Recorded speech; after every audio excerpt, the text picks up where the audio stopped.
Lihat Bu, mayoritas orang-orang Yahudi dan Nasrani menginginkan kamu murtad, kafir. Jadi ada tekstual dalam Al-Quran.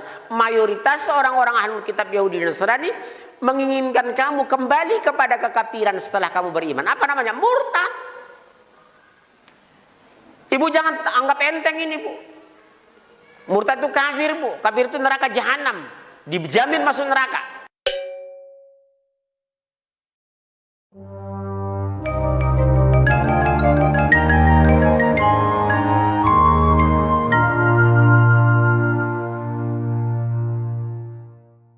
Di dalam Islam itu setiap muslim itu walaupun dia sholat taat tetap masuk neraka. Karena ada di dalam Al-Quran dalam surat Maryam ayat 71 dan 72. Boleh dibantu? Dan tidak ada seorang pun daripadamu melainkan mendatangi neraka itu. Hal itu bagi Tuhanmu adalah suatu kemestian yang sudah ditetapkan. Kemudian kami akan menyelamatkan orang-orang yang bertakwa dan membiarkan orang-orang yang zalim di dalam neraka dalam keadaan berlutut. Nah, di sini tadi dibilangkan seorang itu pasti mendatangi neraka, walaupun dia jidat sampai hitam tetap masuk neraka.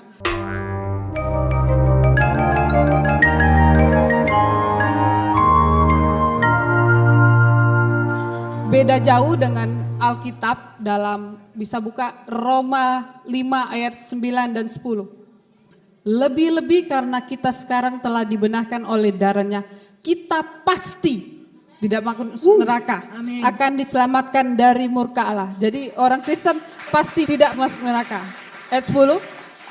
Sebab jikalau kita ketika masih seteru diperdamaikan dengan Allah oleh kematian anaknya, lebih-lebih kita yang sekarang telah diperdamaikan pasti akan diselamatkan oleh hidupnya. Wow. Jadi beda jauh Al-Quran dan Alkitab itu bagai bumi dan langit.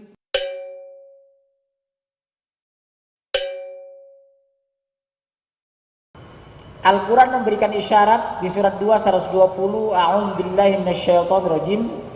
Orang Yahudi dan Nasrani tidak akan pernah senang kepada kamu sampai kamu murtad mengikuti agama mereka. Tidak akan pernah senang. Sampai karakter kita, cara hidup kita, cara makan kita, cara berpakaian kita, cara bicara kita sama dengan mereka. Yahudi dan Nasrani tidak akan pernah senang kepada kamu, benci.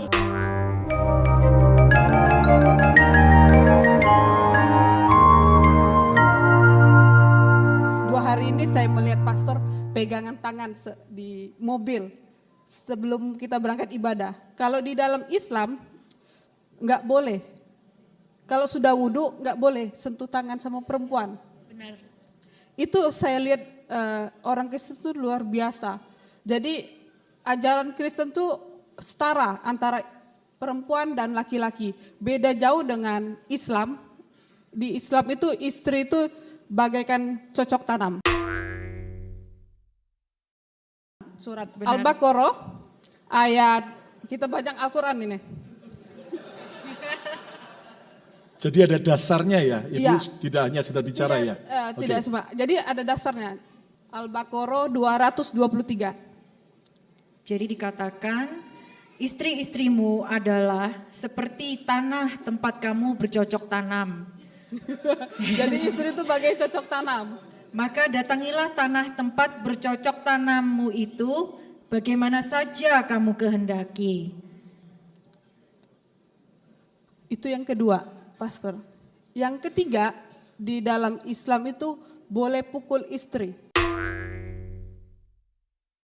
Jadi mereka cerai alasan KDRT itu wajar karena perintah. Di dalam surat An-Nisa, kita buka lagi. Sebenarnya banyak alasan, tapi 3 poin aja ya. Boleh, boleh. Termasuk kemarin disinggung kalau boleh poligami gitu ya? Iya, boleh poligami. Apa syarat poligami? Harus minta izin dengan istri? Tak ada. Saya ke sini, nikah saya sekali lagi sini, istri saya tak tahu, sah. Kemudian besok nanti malam ke Jakarta. Jakarta nikah sekali lagi, sah. Kemudian habis itu nanti kami ke Yogyakarta, pengajian di Jogja. Nikah sekali lagi, sah. Yang kelima baru tak sah. Selama masih 4 sah. Jadi kalau mau tetap sah gimana? Ceraikan yang satu, nikah lagi. Ceraikan satu, nikah lagi. Maka dia bisa terus. Itu namanya unlimited edition. Itu kemarin kan kesaksian, ini yang lain lagi ya.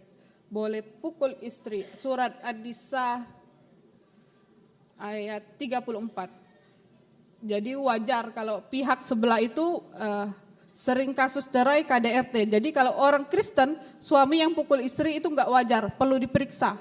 Ada enggak jemaat sini yang sering pukul istri? Enggak ada ya kayaknya? Enggak ada, aman, aman. Aman. Berarti suami di sini bagus, enggak mengikut kitab sebelah. Niru gembalanya semua. Oh iya, pegangan tangan. Nanti saya pulang dari Amerika, saya mau ceritain ke Pak Safudin Ibrahim itu. Kayaknya Pak Safudin Ibrahim keluar dari penjara, saya perlu belajar sama Pastor Lukas. Pastor Lukas belajar penginjilan sama gitu, tukeran ilmu. Siap ya. Siap laksanakan. Ayat 34. Kaum laki-laki itu adalah pemimpin bagi kaum wanita. Oleh karena Allah telah melebihkan sebagian mereka dalam kurung laki-laki atas sebagian yang lain dalam kurung wanita. Dan karena mereka dalam kurung laki-laki telah menafkahkan sebagian dari harta mereka. Sebab itu maka wanita yang saleh ialah yang taat kepada Allah lagi memelihara diri ketika suaminya tidak ada. Oleh karena Allah telah memelihara mereka. Wanita-wanita yang kamu khawatirkan nusyusnya, maka nasihatilah mereka dan pisahkanlah mereka dari tempat tidur mereka. Dan pukullah mereka. Boleh dipukul. Oke, sekian aja di situ. Jadi itu yang membuat saya menjadi pengikut Kristus, karena nabi saya itu nggak bisa menjadi contoh yang baik. Jadi imam itu nggak bisa, kalau banyak istri itu nggak bisa menjadi contoh teladan yang baik. Jadi memang harus satu untuk selamanya.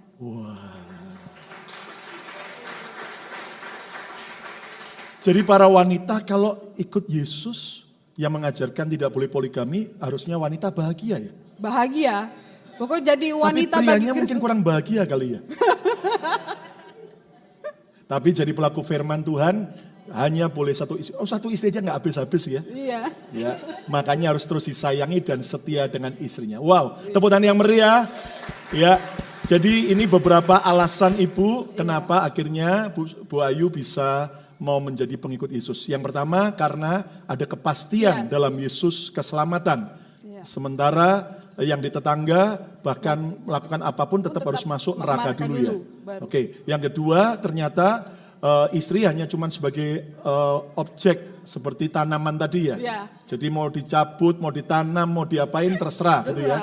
Bukan sebagai satu setara yang harus dicintai, yang harus sama-sama sepadan gitu ya. Lalu yang ketiga, boleh memukul istri. Boleh. Ya. Jelas kita tidak menyetujui itu karena Alkitab berkata, kasihilah sesamamu seperti dirimu sendiri. Ya, jadi itu yang membuat Ibu percaya Yesus. Wow. Oke Bu Ayu, sekarang saya mau tanya begini Bu Ayu. Bagaimana cara memberitakan Injil kepada orang lain? Terutama yang sama dengan latar belakang Ibu dan Pak Saifuddin. Pertama kita harus berdoa, nama siapa yang harus kita injilin. Karena dengan latar belakang sama dengan kami ini nih, karakternya keledai liar. Kita bangga menghafal Al-Quran tapi tidak memahami Al-Quran. Senang mengulang berbahasa Arab tapi tidak mengerti bahasa Arab.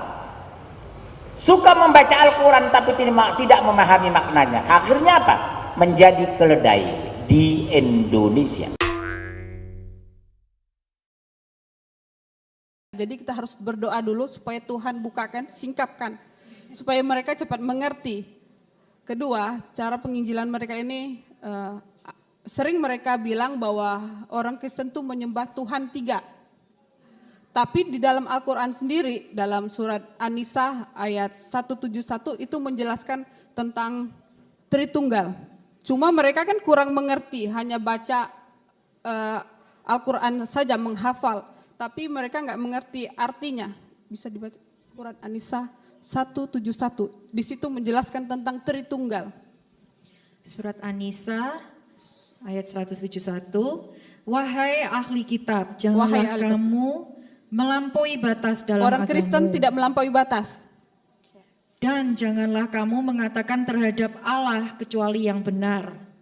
Sesungguhnya Al-Masih, nah ini disebutkan, Isa, putra Maryam itu, yang Tuhan Yesus, adalah utusan Allah dan kalimatnya yang disampaikannya kepada Maryam dan roh darinya, dari Tuhan.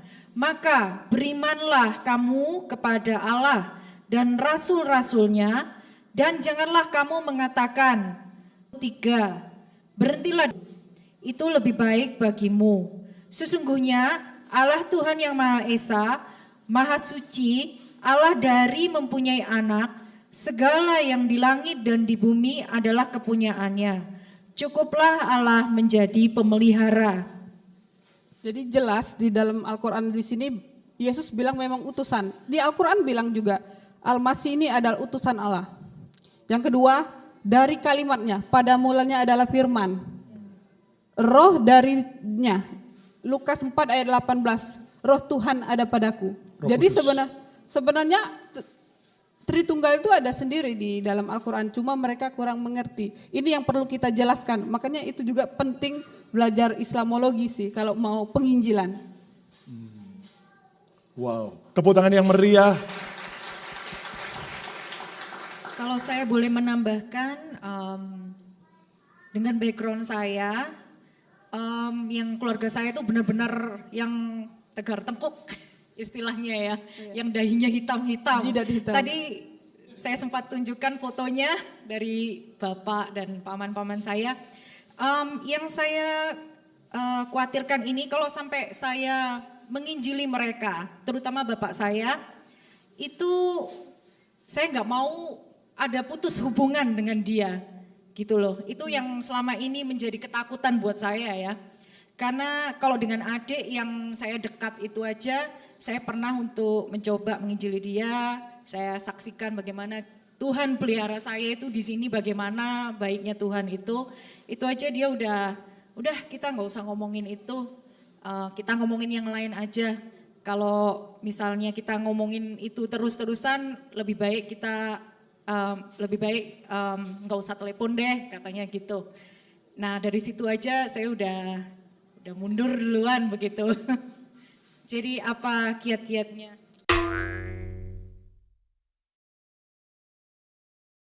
Oleh sebab itu Al-Quran tegas, la tattakhizu Yahuda wan Nasara awliya. Diharamkan menjadikan orang Yahudi dan Nasrani satu sebagai pemimpin, sebagai wali, sebagai saksi, sebagai sahabat. Kalau takut menyinggung, lebih baik penginjilannya lewat perbuatan. Karena kan kita harus jadi terang. Itu saja menurut saya. Kalau nggak berani menginjil, takut putus hubungan. Ya, itu saja. Tapi juga seperti Ibu katakan, kita bisa menjelaskan kebenaran ya. Ya, bisa juga menjelaskan pelan-pelan. Pasti mereka terima. Iya. Setiap firman yang kita ucapkan tidak pernah sia-sia. Sia-sia. Tepuk tangan yang meriah untuk kemuliaan. Amin. Apa pesan Ibu Ayu bagi para istri untuk semakin kuat menghadapi tantangan hidup ini? Karena saya lihat, wah, Ibu Ayu ini kuat sekali gitu. Kasih tepuk tangan dong. Kalau saya lihat dari kesaksiannya ya, bagaimana Bapak Syaifuddin di penjara dan Ibu harus menghidupi anak-anak ya. Ada berapa anak kalau bisa? Anak saya tuh 1, saya punya anak rohani itu 4 yang harus saya sekolahin di STT. Itu tanggung jawab saya. Makanya saya nggak mau nyusahin orang walaupun dalam keadaan susah. Saya tuh paling anti minta-minta jual air kesedihan. Saya tuh paling males. Sebenarnya dengan modal saya mantan muslim tuh bisa. Saya hanya duduk di rumah, duduk manis, hanya ngurus anak. Tapi Tuhan mampukan saya makanya saya menulis buku ini supaya saya dedikasikan untuk para istri. Ada pepatah Cina Tiongkok mengatakan laki-laki itu diuji kalau lagi banyak uang, tapi istri diuji kalau suami lagi terpuruk. Benar.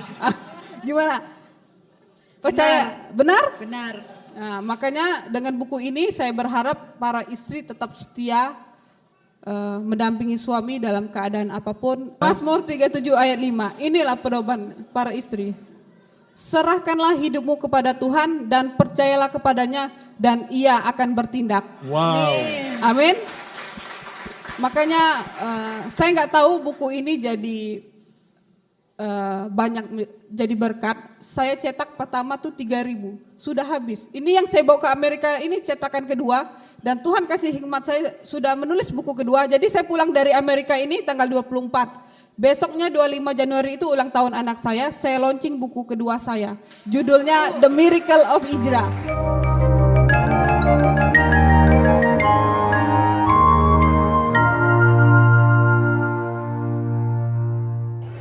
Kita bangga menghafal Al-Quran tapi tidak memahami Al-Quran. Senang mengulang berbahasa Arab tapi tidak mengerti bahasa Arab. Suka membaca Al-Quran tapi tidak memahami maknanya. Akhirnya apa? Menjadi keledai di Indonesia.